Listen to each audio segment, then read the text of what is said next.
சொர்க்கம் என்பது நமக்கு சொர்க்கம் என்பது நமக்கு சுத்தம் உள்ள வீடுதான் சுத்தம் உள்ள வீடுதான் சொர்க்கம் என்பது நமக்கு சுத்தம் உள்ள வீடுதான்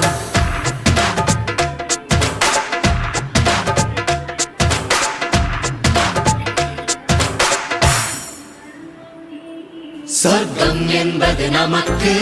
சுத்தம் உள்ள வீடுதான் சுத்தம் என்பதை மறந்தால் நாடும் குப்பை மேடுதான் சொர்க்கம் என்பது நமக்கு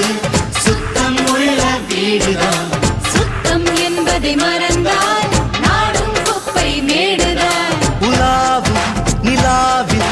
வெள்ளை அடிக்கலாம் எங்கேயும் எப்போதும் சுத்தப்படுத்தலாம் சொர்க்கம் என்பது நமக்கு சுத்தம் உள்ள வீடுதான் சுத்தம் என்பதை மறந்தால்